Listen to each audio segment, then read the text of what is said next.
Some children don't hate their parent, they just stopped feeling safe around them. And the scariest part?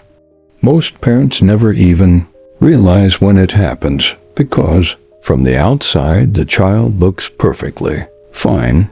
There was a child who grew up in a strict household, not abusive in the obvious way. Rules were everywhere. What to do, what not to do, how to behave, how to speak, and on the surface, this child looked like the perfect kid. Quiet, obedient, well-behaved. But inside, something very different was happening. Most parents believe control creates discipline, but what it actually creates? Distance. Because every time a child is forced to obey without being understood, they don't feel guided. They feel managed. And over time, they stop expressing what they really feel. Not because they don't have feelings, but because they've learned it's not safe to show them. The parent would say things like, "You can talk to me about anything." But when the child actually tried, they were shut down, corrected, dismissed, punished, and that's when something breaks. Because children don't hate rules. They hate inconsistency. If your words say you're safe, but your reactions say you're not, your child will believe your reactions. The child wasn't physically neglected. They had food, shelter, education. But emotionally, they were alone. They couldn't explain their feelings, because every attempt turned into a lecture. So eventually, they stopped trying, and when a child stops trying to be heard, they don't become peaceful, they become silent. From the outside, they followed the rules, but internally, they were building resentment. They escaped into video games, not because they were lazy, but because it was the only place they felt in control. A well-behaved child is sometimes just a child who learned it's safer to pretend. The child struggled to focus, to stay organized, to keep up, but instead of support, they got punishment, and that created a dangerous belief. I'm not good enough. When effort is met with criticism, children don't try harder, they try less. One day the child faced a serious problem, something that required help, but instead of calling their parent, they stayed silent, not because they didn't need help, but because they feared the reaction more than the problem. If your child is afraid to come to you, you're no longer their safe place. As they grew older, that silence didn't disappear. It followed them into friendships, into relationships, into life.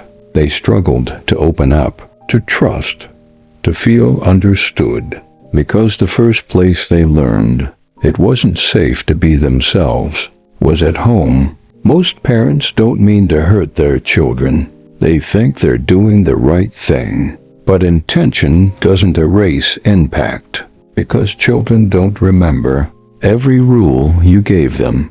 They remember how you made them feel. And if one day your child stops talking to you, it didn't happen suddenly. It started the moment they realized you weren't really listening. If you're a parent, this isn't about guilt. It's about awareness. Because the earlier you understand this, the easier it is to fix. So if you're a parent listening to this isn't about blaming you. It's about something much more important, awareness. Because most emotional distance between parents and children, it's not intentional.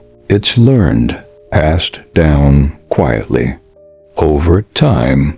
But the moment you see it, you can start changing it. The first thing is learning to listen without trying to fix everything. Because most children aren't looking for solutions. They're looking to feel understood. When a child says, "I'm upset," and the response is, "You'll be fine." The message they hear is, "Your feelings don't matter." But when you slow down and just say, "Tell me what's going on," that's where connection starts. The second thing is validation, not agreement. Validation. You don't have to think their feelings make sense, but to them, they're real. Saying, "I understand why that upset you," teaches them something powerful, that their inner world is safe to share. A lot of parents are physically there, but emotionally somewhere else, on their phone, thinking about work, distracted. But children don't measure love by presence. They feel it through attention. Even 10 minutes of undivided attention means more than hours of being half present. Fear creates obedience, but it destroys connection. When a child is scared of you, they don't come closer, they hide. And over time, that turns into distance, silence, disconnection. Respect doesn't come from fear, it comes from trust. And maybe the most powerful thing a parent can do is something many never learned: to apologize, not as authority, but as a human being. "I shouldn't have reacted that way. I'm sorry." That doesn't make you weak. It makes your child feel safe. Safe enough to stay close. Because at the end of the day, children don't need perfect parents. They need parents who are willing to understand them. And sometimes, the smallest changes create the strongest bonds. If this made you think, or helped you see something you didn't notice before, then this is exactly what this channel is about. Understanding human behavior, breaking down patterns, and becoming more aware of the things that quietly shape our lives. So if that's something you're interested in, you can subscribe and be part of it.